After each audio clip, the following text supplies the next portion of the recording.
நம் ஆண்டவர் இயேசு கிறிஸ்துவின் நாமத்தினால் மகிழ்ச்சியும் சமாதானமும் நம் அனைவரோடும் இருப்பதாக. எரேமியா 7:23-28 முடிக. ஆனால் நான் அவர்களுக்கு கொடுத்த கட்டளை இதுவே: என் குரலுக்கு செவி கொடுங்கள், அப்போது நான் உங்களுக்கு கடவுளாயிருப்பேன், நீங்கள் எனக்கு மக்களாயிருப்பீர்கள். நான் கட்டளையிட்ட நெறிகள் அனைத்தையும் கடைப்பிடியுங்கள், அது உங்களுக்கு நலம் பயக்கும்.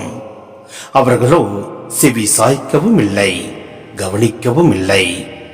பிடிவாத குணமுடைய அவர்களின் தீய உள்ளத்தின் திட்டபடி நடந்தார்கள். முன்னோக்கி செல்வதற்கு பதில் பின்னோக்கி சென்றார்கள்.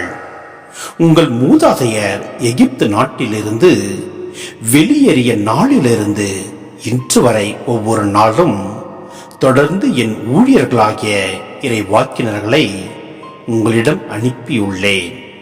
அவர்களோ எனக்கு செவி சாய்க்கவில்லை, கவனிக்கவில்லை. முரட்டு பிடிவாதம் கொண்டு தங்கள் மூதாதையரை விட அதிக தீச்செயல் செய்தனர். நீ அவர்களிடம் இச்சொற்களை எல்லாம் கூறுவாய், அவர்களோ உனக்கு செவி சாய்க்க மாட்டார்கள். நீ அவர்களை அழைப்பாய், அவர்களோ உனக்கு பதில் தர மாட்டார்கள். தங்கள் கடவுளாகிய ஆண்டவரின் குரலை கேளாத, அவர் தண்டித்தும் திருந்தாத இனம் இதுவே என அவர்களிடம் சொல். உண்மை அழிந்து போயிற்று, அது அவர்கள் வாயிலிருந்து அகன்று போயிற்று.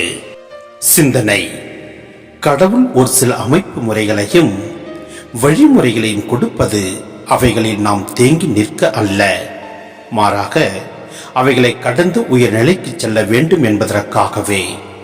எனவே நம் ஆண்டவரின் குரலுக்கு நாம் செவி கொடுப்போம், அவரது கட்டளைகளை நாம் கடைபிடிப்போம்.